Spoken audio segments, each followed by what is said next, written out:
Hola, ¿qué tal? ¿Cómo está? Les saludamos, ¿verdad? En esta transmisión de los salmos, ¿verdad? Que estamos ahora tratando los salmos más lindos, más populares, que podemos aplicar a nuestra vida. Sus principios, ¿verdad? Son aplicables para el día de hoy. Y bueno, hoy estaremos tratando el Salmo 27. ¿Cómo estás, hermano? Ahora sí, estamos muy contentos, con muchas expectativas de poder sacar de este salmo tan hermoso todo lo mejor, y me da gusto estar con ustedes. Esperamos que este salmo sea para un tesoro de sus corazones y para el crecimiento de nuestro desarrollo como cristianos. Así es. Pues mira, hermano, estamos hablando de un buen, ¿verdad? Un buen 14 versículos, ¿verdad? Sí, son 14 versículos tiene el Salmo 27. Poderosos versículos. Poderosos. Sí, Salmo 27 es un salmo de confianza y entrega a Dios. Y el salmo es de David, por supuesto. Jehová es mi luz y mi salvación. Así que voy a leer, Servando, ¿qué te parece si el primer versículo? Claro. Ahí va, y dice así: Jehová es mi luz y mi salvación, ¿de quién temeré? Jehová es la fortaleza de mi vida, ¿de quién he de atemorizarme? Y bueno, lo primero que está hablando aquí, está diciendo Jehová es mi luz, primeramente luz, y también salvación. Y fuerza. Y fuerza. Bueno, enseguida lo menciona, dice Jehová es mi luz y mi salvación, ¿de quién temeré? Jehová es la fortaleza, es la fuerza de mi vida, ¿de quién? Primero dice Jehová es mi luz y mi salvación. Y bueno, hablando de la luz y de la salvación, ¿verdad? Cuando una persona recibe luz, también recibe salvación. Claro. Cuando una persona no cree y no le interesa creer, lo primero que podemos ver es que tiene densas tinieblas, está en cárcel de tinieblas, ¿verdad? Por eso mismo está en oscuridad. Así que dice, Jehová es mi luz, por tanto hay salvación. ¿De quién temeré? Jehová es la fuerza de mi vida, ¿quién podrá atemorizarme? Y bueno, en cuanto a la fuerza, Servando, la palabra de Dios nos da muchos versículos, como el Salmo 92:10, ¿verdad? Que dice, pero tú aumentarás mis fuerzas como las del búfalo, y seré ungido con aceite fresco, ¿verdad? Me gustaría decir algo sobre la luz. La luz tiene una acción sobre nuestra retina y sobre nuestro sistema nervioso. Por ejemplo, a mí me ha pasado muchas veces que me ha costado, y cuando estoy en la noche, cuando estoy en la oscuridad, la preocupación y la angustia empiezan a abrumarme. Empiezo a pensar en la noche cómo va mi paciente, empiezo a pensar cómo me ha ido, qué problemas está pasando económicos, o alguna presión sobre la iglesia. Empiezan a abrumarme pensamientos y empiezo a ver todo oscuro, todo así. Sin salida. Y luego de repente por la ventana entra la luz. Y la luz tiene un efecto sobre el sistema nervioso, que eso es bien conocido como en forma natural. Cuando llega la luz, entonces la luz activa el cerebro, lo despierta y lo llena de energía y de fuerza. Entonces cuando la luz viene, entonces la mente se limpia y empezamos a ver las cosas con claridad, y la preocupación se cae, y viene ahora sí la fuerza y la emoción, lo positivo, y dicen, bueno, pero si este problema no está tan serio, oye, pues he pasado por peores circunstancias. Entonces empieza a haber luz, empieza a haber palabra de Dios, empieza a haber el consuelo del Señor, empieza a haber cambios. Si nosotros vemos, los grandes hombres de Dios recibieron su revelación en luz. Por ejemplo, Pablo iba en el camino de Damasco y una luz un resplandor, dice. Así es. Moisés estaba en las tardes, en las noches, y de repente vio una luz en el monte Sinaí, y era la luz de Dios, y se acercó y fue a la luz. Una zarza ardiente. Exactamente. Por ejemplo, el más grande para mí de los apóstoles, obviamente quien estaba en el corazón de Dios era Pedro, pero quien tuvo una de las revelaciones más profundas fue Juan. Y Juan recibió esa revelación muy poderosa cuando fue de los tres, porque de los tres que fueron, Pedro, Juan y Jacobo, y que vieron la transfiguración de nuestro Señor Jesucristo, Jesús se llenó de luz, pero el que recibió una revelación profunda de esa luz, que era la vida de Dios hecha carne, porque dice, porque la vida se hizo carne, fue Juan. Juan en esa revelación de luz tuvo un entendimiento. Entonces cuando estamos hablando que Jehová es mi luz, está hablando que Jehová es el que me llena de sabiduría y de revelación y de entendimiento, y es el que me saca adelante, y es el que me da propósito, y es el que me da guianza delante de Dios. Por eso dice, y lo más hermoso es que siempre cuando vemos muchos en la palabra de Dios, cómo se habla que la salvación, o nuestra salvación, o aquella salvación, pero siempre David, y siempre David, cuando habla de Dios, habla mi Dios, mi salvación, mi fuerza. Está hablando en que es en sentido posesivo, está en sentido de pertenencia. Y siempre cuando se habla en sentido de pertenencia, cuando dice mi Dios, es como cuando habla uno de alguien que uno ama mucho.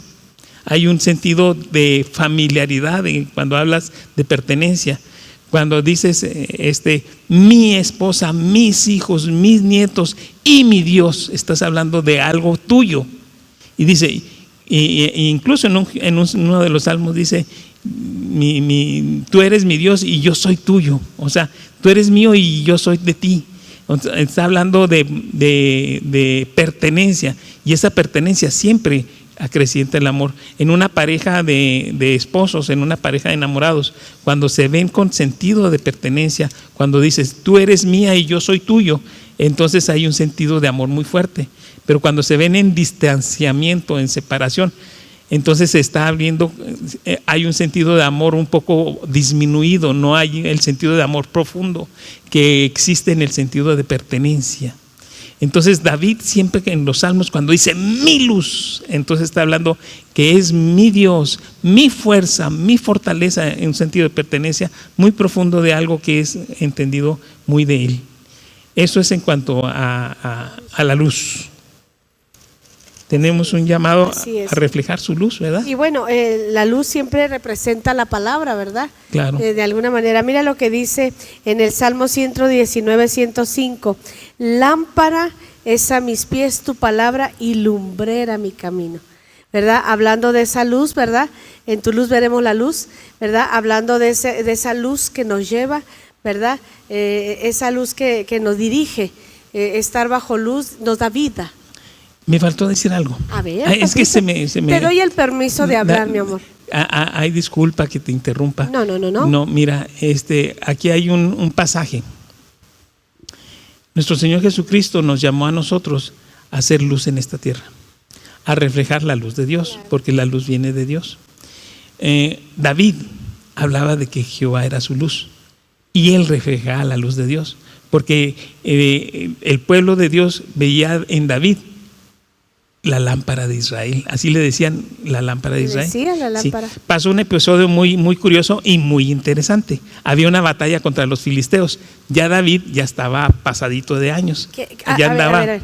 ¿Qué tanto es pasadito de años, papi? Tenía 45 años. Ay, qué viejo, qué para bárbaro, andar qué peleando, viejote. para andar en una batalla de espada con jóvenes, con muchachos de 20 años, ya es. Ya 40 años 45 pesa. era pasado. ¿Cuándo has visto futbolistas o basquetbolistas o beisbolistas de 45 años? Ay.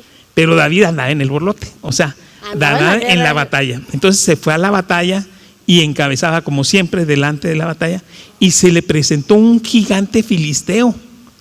Y ahí sí, pues los años le pesaron y por poquito lo mata. Nomás que llegó Abisai, el hijo de Serbia. De Sarbia. Era que dicen que velocísimo. Sarbia era hermana de la mamá de David. Oh, mira, los hijos de Sarbia. Los hijos de Sarbia. Entonces llegó Abisai, y Abisai era veloz, era una fiera. Llegó veloz y se le puso en medio al gigante y lo mató. Y le dijo una cosa hermosa, le dijo a David: ya no vengas con nosotros a la batalla para que no se apague la lámpara de Israel. Wow. Fíjate, déjame te lo leo, está en 2 de Samuel 21:17. Qué lindo. Dice: mas Abisai, hijo de Sarbia, llegó en su ayuda e hirió al filisteo y lo mató. Entonces los hombres de David le juraron diciendo: nunca más de aquí en adelante saldrás con nosotros a la batalla, no sea que apagues la lámpara de Israel. O sea, la lámpara, la luz de David era Jehová, era mi luz. pero él reflejaba esa luz y era la luz de todo Israel. Entonces le digo, no, ya no vengas con nosotros a la batalla, ya te graduaste en eso. Ya estuvo ya bueno. estuvo bueno, ¿verdad? Entonces decía, no vaya a ser que se apague la lámpara de Israel. Para que veas la posición que tenía delante de sus guerreros, y ese mismo llamado tenemos todos nosotros los cristianos. La realidad que sí, ¿verdad? Porque dice que nosotros somos luz, la sal y la luz de la tierra. Fíjate, papi, el Señor nos dijo lo mismo, somos luz y sal. No es que no haya no es que no haya luz en este mundo, porque dice que nosotros alumbramos las tinieblas, sino que la luz que hay a veces alumbra poco. ¿Estás de acuerdo? No es que no haya cristianos o creyentes, es que la luz que hay alumbra poco, están fundidones, o son ¿sabes que ahora hay watts de luz bajita? Claro. ¿Verdad? Hay luz blanca y luz amarilla y luz tenue y luz rosa. ¿No te ha tocado que pones un foco y dices tú, bueno, ¿y esto qué no alumbra? Claro. Bueno, ¿qué pasa con muchos creyentes que debieran ser luz y alumbrar las tinieblas? No es que no haya luz, es que hay una disminución, hay poca luz, me refiero a poco watts. Claro. ¿Verdad? Y hay luz caliente y hay luz fría. Hay luz caliente y luz fría y hay luz congelada, yo creo que. Claro. Pero esto es importante, Servando, lo que acabas de decir, somos luz y sal. Si dice, si la sal se vuelve insípida, ¿quién le dará el sabor? Esto es importante porque así como le dijo Abisaí a David, si tú te mueres se va a apagar la lámpara de Israel, se va a acabar ese hombre que emana la luz de Dios, ¿verdad? Y esto es tremendo porque entonces le dice David a Dios, Él es mi luz y mi salvación. Siempre David reconociendo a Dios como la fuente de todo lo que él tenía, ¿verdad? Así es. Sí, dice, Jehová es mi luz y mi salvación, ¿de quién he de temer? O sea, ¿por qué he de tener miedo? Claro. Jehová es la fortaleza de mi vida, ¿de quién ha de otra vez? ¿Por qué voy a estar atemorizado? Porque era lo que te mencionaba, cuando uno está en la noche, le asaltan a uno pensamientos de la noche, de la oscuridad, y esos pensamientos son de preocupación y de temor, porque Satanás se mueve en las tinieblas para meter miedo. Una de las principales armas de Satanás es meter miedo. Si nosotros vemos, había siempre en las palabras de Jesús cuando se acercaba a sus discípulos, siempre les decía algo muy hermoso, les decía, no teman, no tengan miedo. Cuando me acuerdo que estaba la tormenta en todo su apogeo y estaban los discípulos asustados, y en eso venía Jesús caminando en el agua y pensaron que era un fantasma y empezaron a gritar como desesperados en el agua, y ellos les digan, no teman, no tengan temor, soy yo. Entonces, una de las cosas siempre que Jesús nos envía y nos manda y dice, no teman, yo estaré con vosotros todos los días hasta el fin. Y es que hay una realidad, Servando, el sentimiento primero para todo ser humano es el temor. Claro. Desde que nace un bebé, tú lo sabes, tú eres ginecólogo, ¿verdad? El primer sentimiento que viene a un bebé es el temor. Parece que no, mira, tú lo has visto, cuando está la mujer en trabajo de parto empieza con taquicardia el bebé. Claro. Porque empieza a sufrir. ¿Por qué sufre? Porque está saliendo de un ambiente seguro como es la bolsa de agua, donde mamá, a través del cordón umbilical de mamá, recibe alimento. Está protegido, está cubierto, no tiene que comer por sí mismo, solo llega el alimento a través de mamá. Y en ese momento en que empieza el trabajo de parto, el bebé intuye que va a otro medio, a otro mundo, va a salir del medio acuático para salir al medio del aire, ¿verdad? Aéreo, ¿verdad? Claro. Y empieza la taquicardia. Ya está el bebé, pone el ginecólogo, ¿verdad? Empieza a revisar el bebé y hay taquicardia, porque hay un cambio de ambiente. ¿Por qué hay taquicardia? Porque hay temor. Claro. El temor es un sentimiento que desde que nace la persona lo manifiesta. ¿Estás de acuerdo? Y Servando, desde el momento, el movimiento que hace el bebé así, que se le llama el reflejo del moro. Es un reflejo, así se le llama, es el reflejo del niño que tiene cuando usted agarra un bebé y hágale así, como que lo deja caer, no lo deje caer, como que le hace así hacia abajo y hace el niño así. Se expande. Se espanta, ese reflejo del moro. Luego abre los bracitos. Son los sentimientos del bebé adaptándose a este medio, ¿verdad? Claro. El sentimiento del temor. Por eso el Señor siempre nos dice: no temas, no temas, yo estoy contigo, no te dejaré, no te desampararé.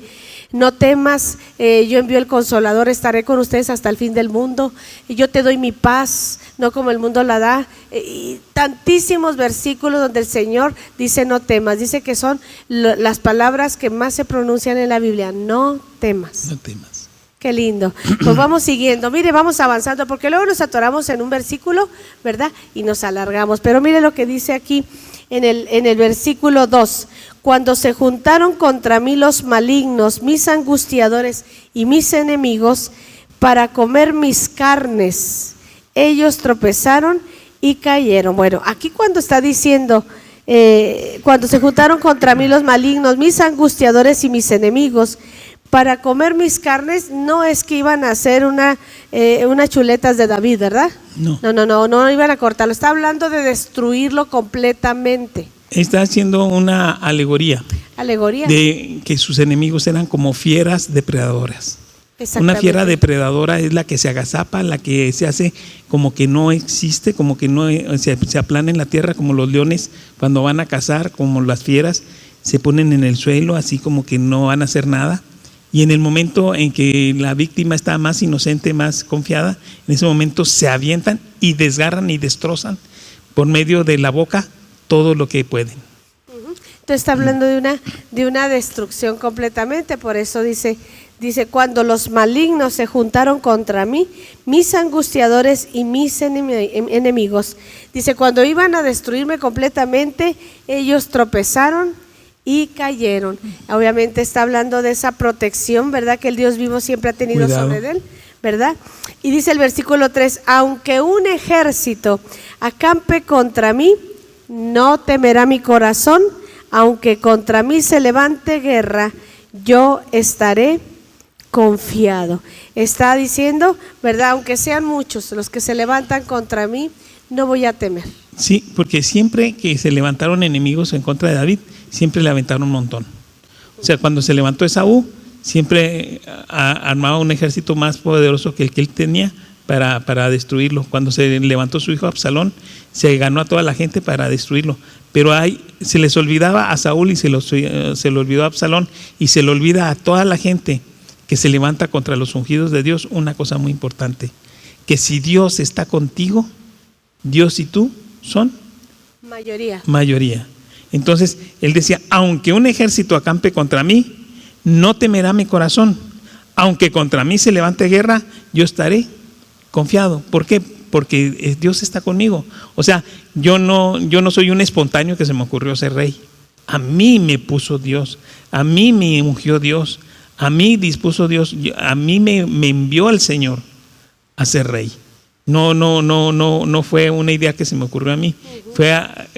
Yo tengo una investidura y un respaldo de mi Dios. Claro. Entonces, que no tengo miedo, aunque se levanten un montón, aunque declaren guerra, si Dios está conmigo, todo está perdido. Claro, es la confianza que tenía. Y mira cómo empieza a decir, porque siempre va y mete a Dios en todos los salmos. Lo que son mis angustiadores, los que me persiguen, y entra Dios. Mira lo que dice en el versículo 4, porque él tiene una devoción por la casa de Dios. Él en verdad, es un rey, ¿verdad?, que tiene una reverencia por la presencia de Dios y un anhelo. Dice, una cosa le demandé a Jehová, esta buscaré. Y cuando habla de demandar, está hablando de decir, yo necesito, yo quiero. Una palabra demanda, porque fíjate lo que dice, no dice yo le pedí, yo le clamé, sí. Yo le demandé. Es como, siento yo como aquel que dice tengo derecho. ¿Quién es el que demanda? No es aquel que mete una carta o algo delante de un juez para decir tengo derecho a esto. Está demandando, está diciendo yo tengo derecho legalmente a algo. A una promesa. A una promesa. Como Caleb. Así es, porque dice, una cosa he demandado a Jehová y esta yo voy a buscar. Mira lo que dice, está hablando obviamente de un anhelo por la presencia de Dios. Dice, una cosa he demandado a Jehová, esta buscaré, que yo esté en la casa de Jehová todos los días de mi vida, para contemplar la hermosura de Jehová y para inquirir en su templo. Obviamente él andaba huyendo, ¿verdad? Y anhelaba el tabernáculo, anhelaba la casa de Dios, ¿verdad? Por eso decía, una cosa le pedí al Señor, una promesa me diste, que yo esté en la casa de Jehová. Yo creo que no había nadie que amara a la presencia y la casa de Dios como David. Él hace una comparación con la palabra hermosura, la hermosura de Jehová. La hermosura de Jehová es el gozo de su presencia, es la plenitud de aquel que lo llena en todo, es el llenarse de alegría y de contemplación y llenarse de la fuerza, el poder, el amor y la alegría que trae la presencia de Dios. Esa es la hermosura de Dios, es una hermosura espiritual, es una hermosura que solamente se puede ver con los ojos del Espíritu. Y aparte de todo eso, lo que trae la presencia de Dios, Servando, que es la protección. Porque el Salmo 91, versículo 1 dice, el que habita al abrigo del Altísimo morará bajo la sombra del Omnipotente.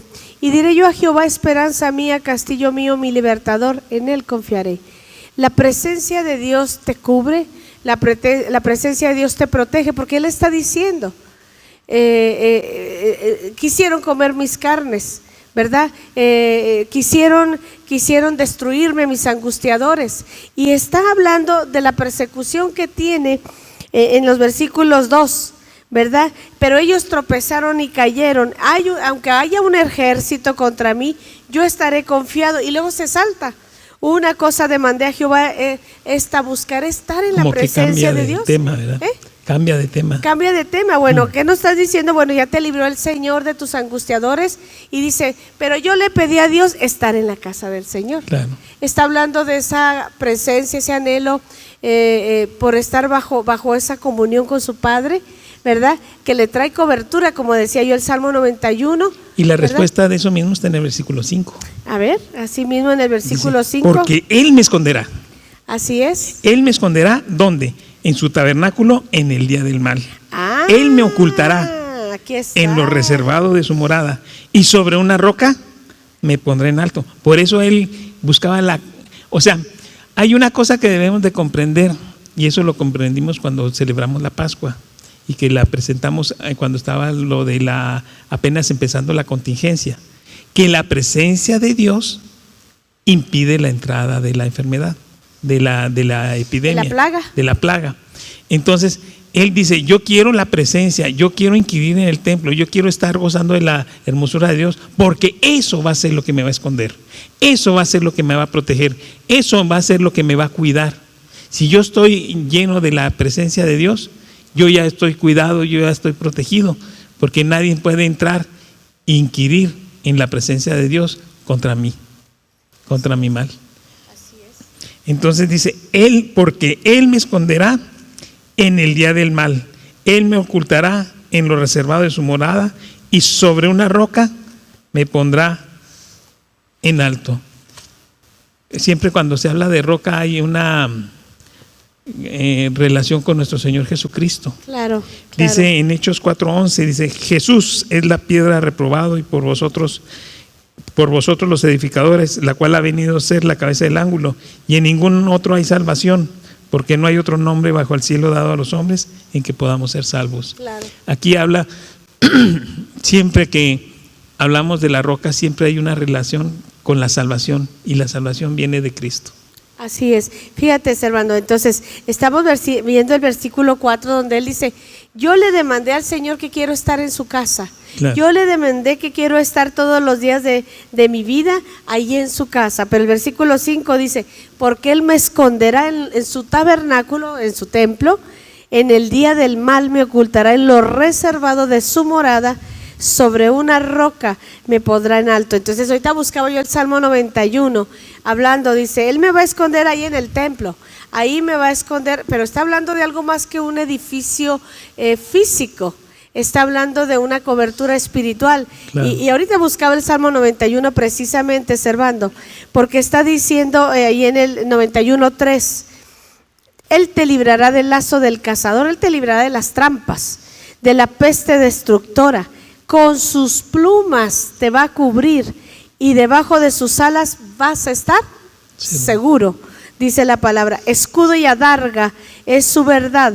No vas a tener miedo del terror nocturno, ni saeta, ni malas palabras, ni maldiciones. Dice, no tendrás miedo a las saetas que vuelen de día, ni pestilencia, ninguna epidemia, ninguna plaga, ninguna enfermedad que ande en oscuridad, ni mortandad que en medio del día destruya. Y bueno, hablando exactamente de esta cobertura, me va a esconder en lo reservado de su morada. Realmente, Servando, lo único que podemos hacer nosotros para buscar una cobertura en los tiempos difíciles que estamos viviendo, una protección, es ponernos bajo la cobertura de Dios. Estar en lo reservado de su morada, claro, en lo escondido de su morada. O sea, no hay amor sin interés, como dicen. Así es, sí, O sea, decirle, hay Señor, amor, cúbreme, todo, guárdame, Señor. Pero si estoy en tu morada, si estoy bajo la sombra de tus alas, nada me va a pasar, obviamente. Así es. Voy a estar con una cobertura. Síguele. Dicen Bueno, quiero yo leer algo, Servando. Sí. Más que nada, más que le siguieras, te quería comentar. Hay un versículo que me está viniendo ahorita que dice, porque mi vida está escondida en Cristo, en Él. Creo que es Gálatas, me parece. Estoy buscándolo porque lo que estamos hablando, me vino eso, ¿verdad? Nuestra vida está escondida en Cristo. Ahorita lo busco.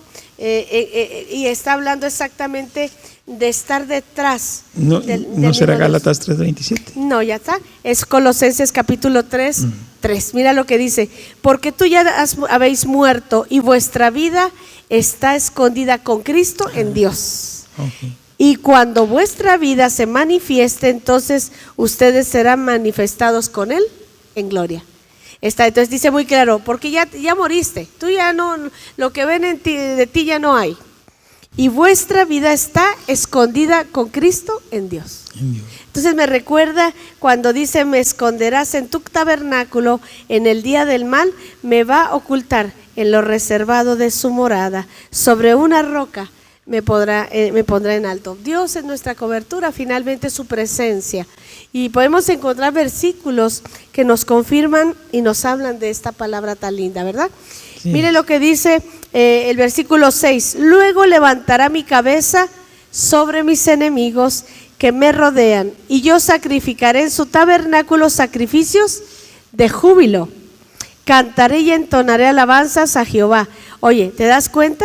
Él va a levantar mi cabeza y yo creo que David estaba después de esto le voy a componer otro canto a mi Señor. Claro, porque está hablando de que son sacrificios de júbilo.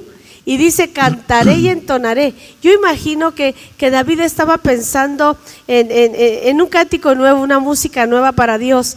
Palabras nuevas, cántico nuevo, palabras que nadie le ha dicho y que yo solamente le puedo decir. Porque David era un cantor, pero también era un compositor. Y lo dice claramente, mira lo que dice. Luego levantará mi cabeza sobre mis enemigos que me rodean, y yo sacrificaré en su tabernáculo, ¿qué cosa? Sacrificios de júbilo, cantaré y entonaré alabanzas a Jehová. Oye, oh Jehová, mi voz con quien clamo, ten misericordia de mí, respóndeme. Porque luego enseguida desde el versículo 7, Servando, ¿verdad? Comienza nuevamente a decir, ¿verdad?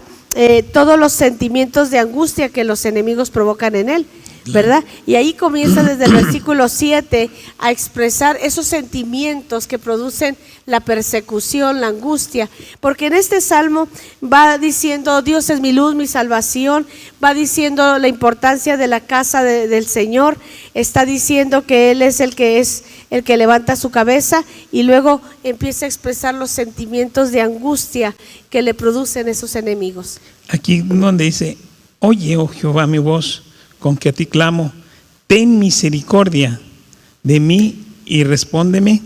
Mi corazón ha dicho de ti, buscad mi rostro tu rostro buscaré, oh Jehová. Él estaba recordando la promesa de la bendición sacerdotal que tenía el pueblo de Dios sobre sus hijos. Número 6. En el número 6:24 dice: Jehová te bendiga y te guarde. Él haga resplandecer su rostro sobre ti, porque dice tu rostro buscaré. Dice, Él hará resplandecer su rostro sobre ti. Tenga de ti misericordia, porque Él rogaba, ten misericordia de mí. Jehová alce sobre ti su rostro y ponga en ti paz. O sea, Él estaba reclamando la bendición profética que ya Dios había dicho sobre su pueblo y sobre sus hijos, y ahora estaba haciendo cumplir sobre su rey, ¿verdad? Sobre su ungido. Y decía, acuérdate de la promesa de misericordia, de la promesa de que tú vas a mostrar tu rostro, sobre que tú vas a hacer tu luz sobre mi vida. Se acuerda de todas esas promesas de la bendición de sacerdotal, y dice, esa bendición es para mí, y acuérdate de ella. Hazme galardonador de tu bendición. Qué lindo, Servando. Pues mira, todos estos versículos hasta el 12, del 7 al 12, está hablando de esos sentimientos de angustia que le producen los enemigos. Lo voy a leer del 7 al 12. Oye, oh Jehová, mi voz con que a ti clamo, ten misericordia de mí y respóndeme. Mi corazón ha dicho de ti, buscad mi rostro. Tu rostro buscaré, oh Jehová, no escondas tu rostro de mí. No apartes con ira a tu siervo, mi ayuda has sido. No me dejes ni me desampares, Dios de mi salvación. Aunque mi padre y mi madre me dejaren, con todo Jehová me recogerá. Enséñame, oh Jehová, tu camino y guíame por senda de rectitud a causa de mis enemigos. No me entregues a la voluntad de mis enemigos, porque se han levantado contra mí testigos falsos, los que respiran crueldad. Y bueno, tú puedes ver en todos esos versículos, Servando, todos los sentimientos, ¿verdad? Todos los sentimientos que le provocan esos enemigos, esa angustia, claro, y esa desesperación. Y luego todavía aún dicen, aunque mi padre y mi madre me dejaran, con todo, Jehová me recogerá. O sea, pueden fallarme todos, pueden fallarme mis hermanos, puede fallarme mi familia, puede fallarme aún mi padre y mi madre natural. Me pueden abandonar, porque acuérdate que cuando fue presentado, cuando Samuel andaba buscando a David, Isaí lo escondió. No quería que sus hijos mayores fueran reyes, no él. Algo pasa, ¿verdad? Sí. Me decías algo importante, que sabemos que el papá de David es Isaí, pero jamás se habla de su mamá. No. Nunca se habla. Cuando menos en la Biblia no hemos encontrado un versículo que hable de la mamá de David, ¿verdad? No sabemos qué puede ser, tal vez la historia, la tradición puede hablar un poquito de la mamá de David, pero algo vivía David, porque sus hermanos lo despreciaban. El mismo Isaí, ¿verdad que no? Cuando Samuel llega, voy a ungir a tus hijos, a uno de ellos va a ser rey, ¿verdad? Le va a ungir, y como que le dice, oye, no es ninguno de estos, ¿verdad? ¿No tienes otro por ahí? Porque todavía le preguntó, ¿verdad? Todavía. Sí, anda por ahí cuidando ovejas, ¿verdad? Y no estaba tan niño, no estaba tan niño, pero le está diciendo, tráelo. Y bueno, aquí, como decíamos, algo vivía David, un desprecio, un menosprecio de sus hermanos. Puede pensarse, porque podemos hacerlo, ¿verdad?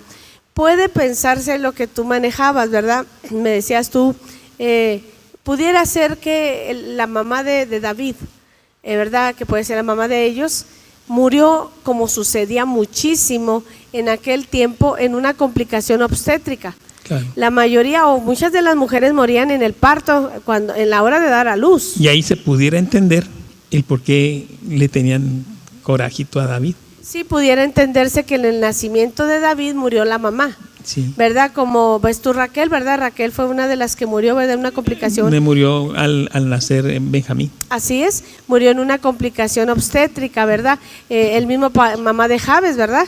Sí. También tuvo a su hijo con mucho dolor. Lo tuvo con mucho dolor. Aquí el punto es que no se habla de esa mamá de David. Y podemos sacar de conclusión que murió la mamá de David en el parto, y de ahí viene el coraje de los hermanos hacia él, ¿verdad? Aunque no tiene culpa, decir por tu culpa, el día que tú naciste se murió mi mamá, ¿verdad? Y pudiera haber una acusación hacia él, ¿verdad? Y esa es una deducción, ¿verdad? Pero obviamente lo que sí era real es que lo despreciaban. No, eso es una realidad. Esto es una conjetura y lo sacamos por conclusión, porque mira lo que dice aquí la palabra. Aunque mi padre y mi madre, en el versículo 10, me dejaran, con todo Jehová me recogerá. Y obviamente, si él era una persona que se sentía huérfana, sin padre ni madre, no apreciado, ¿verdad? No se ve su mamá, no apreciado por su papá, no apreciado por sus hermanos mayores que debieran cuidarlo. Incluso dice el Salmo 69:8, dice: extraño he sido para mis hermanos y desconocido para los hijos de mi madre. Ahí lo dice. Sí. Fíjate ahí mismo, extraño he sido para mis hermanos, ¿verdad? Y para los hijos de mi madre. Entonces es probable, porque no hay otro motivo. Mira, a José entiendo que sus hermanos les caía gordo porque número uno era el favorito de su papá. Le había hecho un manto de colores y luego aparte era bien chismoso, ¿verdad? Iba y le contaba a su papá lo que hacía. La mala fama. La mala fama de los hermanos, ¿verdad? Sí. Entonces José iba y llevaba y traía a su papá.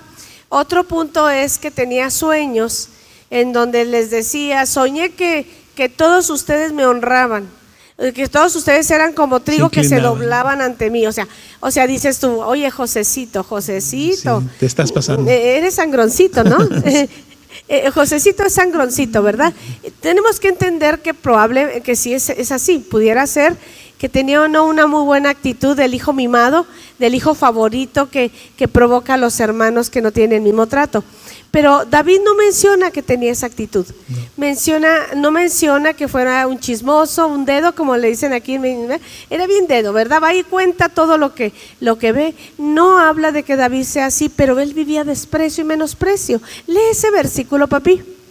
Dice el Salmo 69. El 68 que decía: mis hermanos. Extraño, en el Salmo 69, versículo 8, dice: extraño he sido para mis hermanos y desconocido para los hijos de mi madre. Para los hijos de mi madre. Entonces ahí está mencionando que sí vivió un menosprecio, ¿verdad? Claro, un desprecio. Incluso cuando David se presentó a llevarles comida en la batalla, les llevaba el lonche que le había mandado el papá, queso y pan y todo eso. Fue maltratado por los hermanos, en lugar de recibirlo con gusto, con gozo. Oye, trae el lonche. Y luego que trajera noticias de la familia, y luego que trajera, obviamente, pues llevaba ropa, llevaba otras cosas. Y en lugar de recibirlo, lo regañaron: aquí andas de morboso, que andas queriendo ver la batalla, que vienes aquí, ¿quién te invitó? Y cosas así. Oye, pero lo lindo es tu hermanito. Claro. Porque los hermanos mayores son como mamá y papá para sus hermanos. Claro, en lugar de protegerlo y decir: ten cuidado, no te vas. Decir, mira, mi hermanito vino a traernos lonche, oye, abrazarlo, y qué lindo mi hijo que vino. Claro. O sea, digo, una actitud bueno, yo soy hermana mayor, y yo te digo lo que a mí me provoca a mis hermanos, son como mis hijos, es protegerlos, ¿verdad? Claro. ¿Verdad? Tú también eres hermano mayor, así que ahora sí que el Señor nos formó a ti y a mí cuidando a nuestros hermanos, ¿verdad? Claro. Que dijo el Señor: si no puedes cuidar a tus hermanos, no puedes cuidar la casa del Señor, ¿verdad? Claro. Bueno, así a mí el Señor me ha hablado. Si no eres capaz de cuidar a tus hermanos en la carne, menos en la sangre, menos los espirituales. Oye, qué fuerte, ¿verdad? Claro. Me estoy hablando a mí misma, ¿verdad? Sí. Así es el Señor. Pues mira lo que dice aquí: enséñame, Jehová, tu camino, guíame por senda de rectitud a causa de mis enemigos. De enséñame tu camino. Me acuerdo de lo que le pidió Moisés. ¿Te acuerdas? Dice: tus caminos notificó a Moisés y al pueblo de Israel sus hechos. O sea, a la gente lo que le interesa no es saber el camino de Dios. A nadie le interesa el camino de Dios. Lo que quieren ver son los hechos, los milagros, el que Dios los bendiga, el que Dios los ayude. Buscan a Dios para cubrir necesidades, pero son muy pocas las personas que buscan el camino de Dios. Y aquí dice, al pueblo enseñé mis hechos, y a Moisés notificó sus caminos. ¿Por qué? Porque Moisés, dentro de todo el cuidado que él tuvo, él siempre le pidió a Jehová: enséñame tu camino. ¿Qué es el camino? Enséñame cuál es la senda por la cual yo debo de andar. O sea, ¿qué hacer para ser grato delante de ti? ¿Cuál es el propósito que tú tienes para mi vida? ¿Qué es lo que tú, como le dijo Pablo, Señor, qué quieres que yo haga? ¿Qué quieres que yo ande? ¿En qué camino quieres que yo esté? Cuando tú le andas buscando el camino de Dios, estás diciendo, Señor, ¿qué propósito tienes tú para mi vida? ¿Qué es lo que quieres que yo haga? Porque, ¿sabes qué? Lo que pasa es que nosotros ya tenemos un plan para nuestra vida. Nosotros en forma natural ya tenemos un camino para nuestra vida y a veces el camino de Dios no estamos muy de acuerdo a veces en que alguien, aunque sea el mismo Dios, tenga un camino, un destino diferente al que nosotros ya tenemos marcado. Entonces queremos ver los hechos de Dios, pero no queremos ver el camino de Dios. Pero una persona que entiende, que sabe y que ama y que tiene fe y que tiene confianza en Dios, sabe que el mejor camino y el mejor propósito es el que Dios tiene para nuestras vidas. Totalmente, Servando. Entonces, ¿sí? Cuando alguien se atreve a decir, Señor, enséñame, oh Jehová, tu camino, es decir, Señor, ¿a dónde me vas a llevar tú?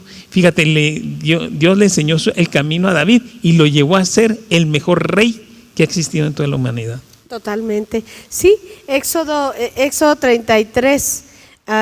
Versículo 13 le dice Moisés a Dios: ahora pues, si he hallado gracia en tus ojos, te ruego que me muestres ahora tu camino para que te conozca y halle gracia en tus ojos. Y mira esta gente que es pueblo tuyo, ¿verdad? Y está ahí diciendo, muéstrame tu camino. Pero hay un salmo, ahorita lo buscamos, que dice lo que tú has dicho: a Moisés le enseñó Dios su camino, a Israel sus obras, ¿verdad? Al pueblo sus obras. Como dices tú, ha habido un deseo de, ahora sí que de tener la respuesta de Dios. ¿Y cuántas veces nos ha tocado personas? Oye, mira, ¿sabes que Dios es así? Dios demanda esto. No, a mí no me diga eso, nomás ore por mis finanzas, ¿verdad? Quiero que se me resuelva mi problema, pero no quieren escuchar la dirección del Señor. Y bueno, esto es importante porque el Señor desea que nosotros conozcamos su dirección y su camino, ¿verdad que sí? Así es. Bueno, vamos a seguir. ¿Te quieres decir algo? Sí, no, seguimos con el versículo 13. Sí, dice la palabra del Señor. Ay, qué lindo versículos. Después de que está diciendo, y bueno, aquí habla en el 12 de los testigos falsos. Sí. Porque siempre dice, no me entregues, dice la palabra, a la voluntad de mis enemigos, porque se han levantado contra mí testigos falsos y los que respiran crueldad. Oye, ¿cómo se usa ese término, respirar crueldad, verdad? Respirar crueldad, ese término, cuando oigo a alguien que está respirando maldad, respirando, es el que tiene profundo coraje y profundo odio hacia alguien. Y yo me acuerdo cuando en el camino de Damasco, sí, que iba, dice la palabra de Dios en el libro de Hechos, dice que iba Pablo respirando maldiciones y respirando maldad y respirando amenazas en contra de los cristianos, en contra de los seguidores de Cristo. O sea, como él estaba totalmente enemigo de la voluntad y del propósito de Dios. Era alguien que buscando el camino de Dios creó su propio camino. Y creía, dice, hay caminos que al hombre parece que son rectos, pero su camino, su final es un final de muerte. Así es. En Pablo asimismo también menciona esto, que él iba respirando maldad. Y cuando habla de respirar, está hablando de sentir un profundo desprecio y un profundo amor y un profundo odio hacia alguien. Así es, entonces tiene que ver mucho eso, ¿verdad? De respirar. Y luego dice, hubiera yo desmayado, dice la palabra, el versículo 13. Está hablando de su condición. Yo no sé qué hubiera sido de mí, dice David. Hubiera yo desmayado. Ya a veces se me acaba a mí toda mi fuerza, mi fe, mi confianza, mi esperanza. Yo hubiera desmayado si no creyese que veré la bondad de Jehová en la tierra de los vivientes. Sí, porque hay muchas promesas de esto. O sea, mucha gente dice cuando yo voy a tener allá en el cielo, cuando llegue el Señor, voy a tener una morada, un castillo, un palacio, voy a tener allá en el cielo, allá en el cielo, allá en el cielo. No habrá más llanto, ni más tristeza, ni más dolor, ¿verdad? Hay cantos que hablan acerca de las promesas de Dios cuando nosotros estemos en el cielo. Pero esta es una promesa, dice, he de ver la bondad de Jehová, no cuando yo me muera, sino aquí, en la tierra de los vivientes. Es una promesa hermosa, dice, hubiera yo desmayado.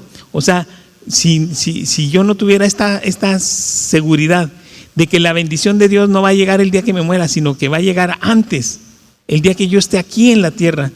Y eso es lo que me sostiene, y eso es lo que me da fuerza, y eso es lo que me da vigor. Dice, hubiera yo desmayado si no creyere que veré la bondad de Jehová aquí. En esta tierra. Esa palabra aquí es inventada, o sea, yo la estoy poniendo para hacer énfasis. Dice, en la tierra de los vivientes. No el día que me muera, no el día que nos toque a cada quien su galardón, su corona. No sé si me toque a mí, no sé qué me va a decir Dios, ¿verdad? No. La bendición de Dios es aquí en la tierra. La bendición de Dios tú la vas a ver con tus ojos. Esta es una promesa de David. Así es, la bendición. Y fíjate, Servando, por ejemplo, el Salmo 37, que habla del camino de los malos. Tenemos que saber que sí veremos la bondad y también la justicia de Dios aquí en la tierra. El Salmo 37 habla muy claro acerca del camino de los malos. Y es un salmo fuertísimo porque nos habla de tantísimas personas, ¿verdad? Que piensan, mira, aquella persona no ama a Dios, no sirve a Dios como yo, no vive lo que yo vive, mira qué feliz se ve. Y está Dios en el Salmo 37 hablando acerca de no tengas envidia de los malos. El tiempo va a llegar el orden y tú mirarás al malo y no lo vas a encontrar. Entonces está hablando también, si así la maldad, imagínate la bondad de Dios. Dice que veré la bondad de Dios en la tierra de los vivientes. Y bueno, dice la palabra, dice, deja la ira y desecha el enojo. No te excites de manera alguna en hacer lo malo, porque los malignos serán destruidos, pero los que esperan en Jehová, ellos heredarán la tierra. He aquí en poco no existirá el malo, vas a buscar su lugar y ya no estará ahí.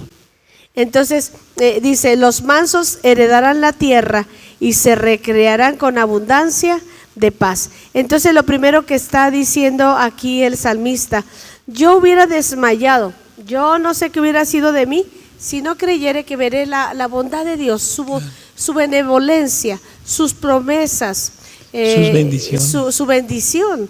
Y está hablando exactamente, si el malo, Servando, dice vas a buscar su lugar y ya no lo encontrarás. Claro. Ay, ¿qué hay de las promesas? Aquí están y aquí están. Por eso nosotros tenemos que crear, y el mismo David lo decía, hubiera yo desmayado. Oye, y para él, fíjate, ahorita que habías dicho de que estaba pasadón, ¿verdad? Está pasadón a los 45 años. Yo decía, Dios mío, ¿a qué edad ya sentían los hombres en ese tiempo que ya su carrera iba medio, ¿qué te diré? Así como 3/4, ¿verdad?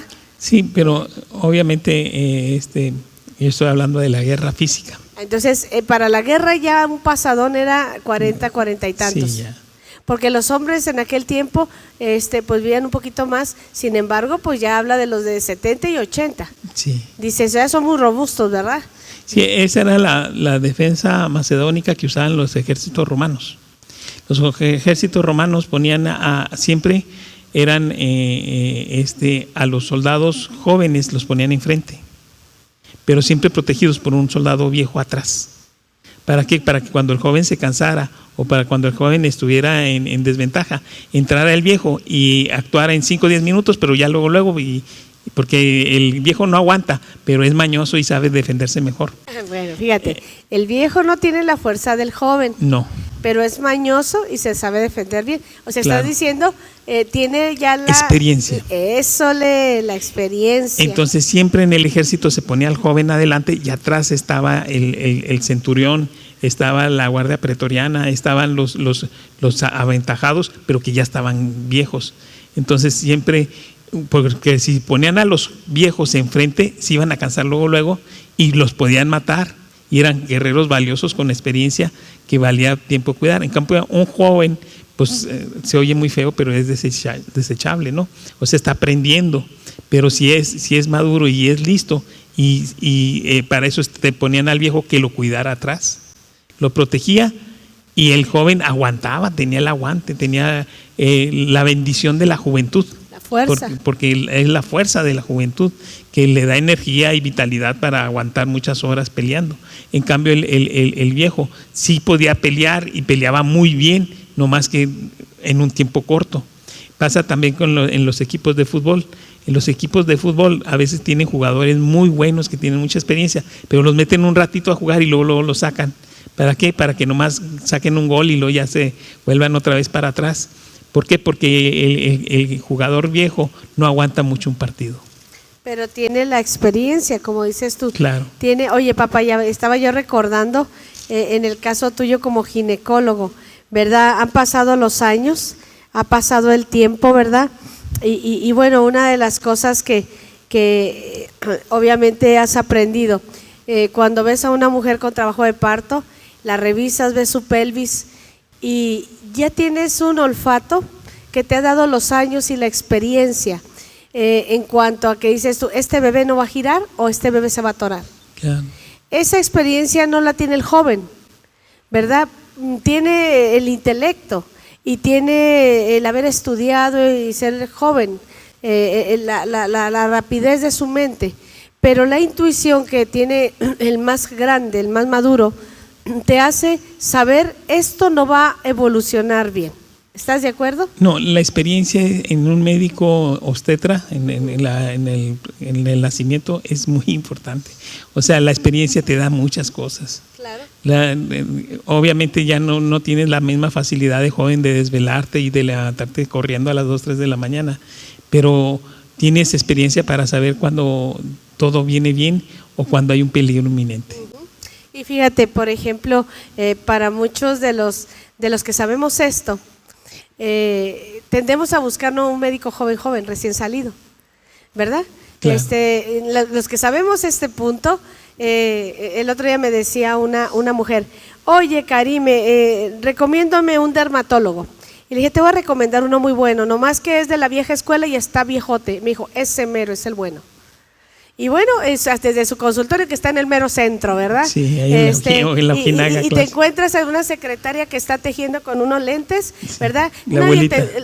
Una viejita que dices, ¿tú quién tiene de secretaria a ella? Bueno, pero es uno de los mejores dermatólogos de Chihuahua, si no es que el mejor, ¿verdad? En el sentido de que el colmillote que tiene el hombre, ¿verdad? Y voltea y dice, tienes esto, empieza a escribir. Sí, es la única especialidad en que se lleva primero la exploración antes del interrogatorio. Primero ve y después pregunta. O sea, todas las especialidades, el médico primero pregunta, hace una historia clínica y después revisa. El dermatólogo empieza al revés, primero revisa porque la enfermedad está en la piel, entonces primero ve lo que tiene y luego ya después pregunta. Y luego de ahí hace el diagnóstico. Claro. Pero estamos hablando de eso, la experiencia que dan los años, ¿verdad? Y ciertamente igual sucede en la casa de Dios, ¿verdad? También no significa que el joven no tiene madurez, no, pero la Biblia nos habla de honrar a los ancianos, y ancianos también no solamente de edad, sino también en experiencia espiritual, ¿verdad? La persona que tiene ya camino recorrido, uno ya no se va a la primera, y ha aprendido uno que Dios todo por su peso cae, cosas que uno no siente cuando está joven. Claro. Qué desesperado es uno, ¿verdad? Cuando está uno más chamaco, ¿no? Sí, es impulsivo. Impulsivo es la palabra. Así es. Y bueno, otra cosa, papá, en este tiempo que desechan a la gente más mayor o más grande y están soltando a la gente con experiencia. Sí. ¿Verdad? Están soltando a la gente con experiencia. Te voy a comentar algo entre las cosas que aprendí hablando con gente de Venezuela. Tú sabes que nuestra nuera es venezolana. Entre las cosas que sucedieron en Venezuela fue que la gente en las empresas, la gente de conocimiento, ¿verdad? Cuando se viene aquel problema de Venezuela, pues obviamente se va toda esta gente importante que tenía experiencia, que tenía cultura. ¿Y qué sucede? Se va y se va del país en medio de aquel socialismo que surge. Y bueno, ¿qué hace? Sume a Venezuela en este punto. La gente culta, como los médicos, bueno, muchos de ellos, como los abogados, la gente con experiencia, los ingenieros, salen del país y resulta pues que el presidente de esa nación se queda con todos los pobres e ignorantes. Y jóvenes. Y jóvenes. Y se sume, bueno, no estoy diciendo que todos sean así, pero se sume el país en una situación de pobreza y voltean unos a otros. Bueno, la gente inexperta se queda, la gente incapacitada se queda. ¿Por qué? Porque la que pudo se fue. Entonces, ¿qué pasa cuando no se cae en un aspecto así, verdad? ¿Qué importancia hay en la experiencia? Mira lo que dice Isaías capítulo 40, versículo 29 al 31. Él da esfuerzo al cansado y multiplica las fuerzas del que no tiene ningunas. Los muchachos se fatigan y se cansan, los jóvenes flaquean y caen, pero los que esperan a Jehová tendrán nuevas fuerzas, levantarán alas como las águilas, correrán y no se cansarán, caminarán y no se fatigarán. Hablando de esas nuevas fuerzas, ¿verdad?, que el Señor da. Y bueno, papi, otro de los puntos también importantes que quiero mencionar acerca de la experiencia. Me ha tocado ver cuando las familias se reúnen, sea en Navidad, sea en Año Nuevo, nos juntamos en la casa de la abuela, ¿verdad? En la casa de la mamá, en la casa de la abuela. Y la abuela llegan todos los nietos, o sea que ahora sí que es un gentío, ¿verdad? Pero cuando muere la abuela, ya en Navidad no se juntan, ya en Navidad no se reúnen. Es que murió la abuela la que nos reunía. Entonces es la gente mayor, la gente más grande, que tiene más valores, más unidad, más corazón de familiaridad, de reunirnos, de procurarnos. Y eso está pasando mucho cuando muere la abuela, cuando muere el abuelo, ¿verdad? Las reuniones ya no se hacen, ya no se realizan y las familias comienzan a separarse. Es y será hoy por hoy la gente mayor quien posee los valores, quien posee la experiencia, quien posee el temor de Jehová por causa de lo que ha vivido, quien posee ahora sí que todo lo que se ha vivido en Dios. No estoy diciendo que los jóvenes no, pero yo creo, Servando, que nosotros como personas que estamos así como dijiste, maduronas, ¿verdad?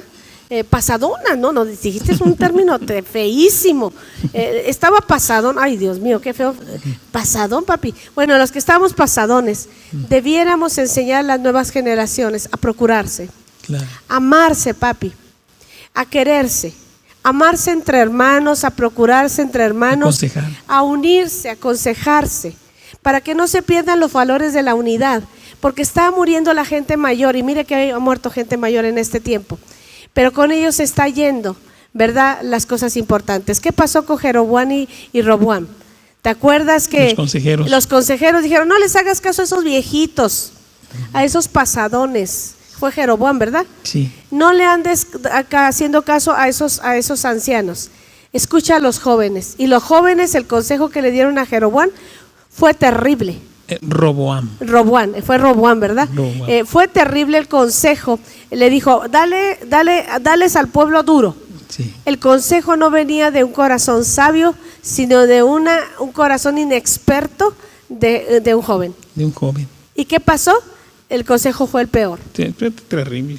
Y lo más tremendo, papi, dentro de las maldiciones o de las cosas terribles que viene en la Biblia es, pondré jóvenes por líderes, como si el joven, o sea, no diciendo que el joven es malo, no, sino, te pondré por reyes y jóvenes, por reyes y líderes a jóvenes, no en un desprecio en cuanto a su juventud, porque tú sabes que la juventud ahora está tremenda, preciosa en muchas áreas, claro, pero en muchas áreas, Servando, no han caminado nuestros jóvenes como debieran, ¿verdad? ¿Y qué pasa? Y les pondré líderes jóvenes que los llevarán al caos.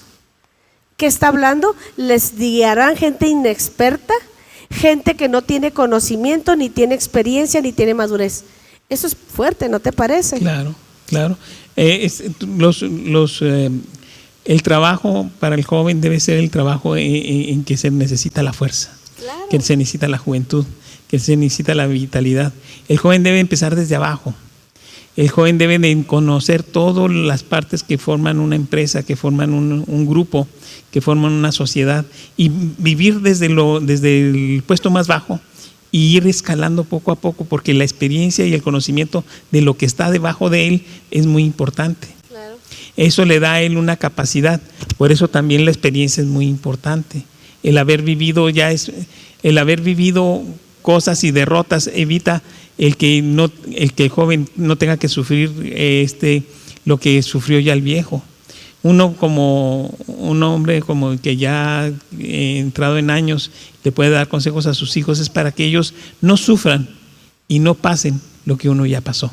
Y aquí entra que, número uno, que el anciano aconseje y el joven escuche. Claro. ¿Verdad? Porque nos encontramos con una generación que no escucha, que está metida en el celular y que se ha vuelto aislada, se ha vuelto solitaria, que ha entrado en una situación no fácil.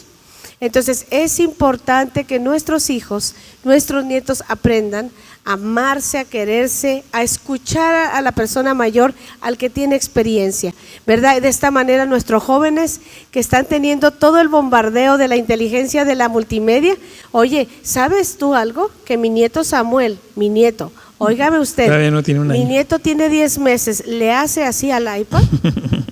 Le quiero comentar que le hace así, o sea, él le ya cambia. mete dedo.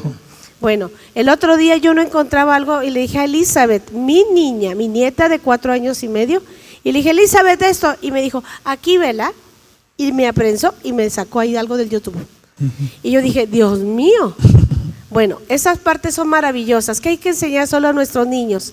Ámense, hijos, cuídense, procúrense, ame las reuniones familiares, no se separen, búsquense, procúrense. Es parte de lo que debemos enseñar.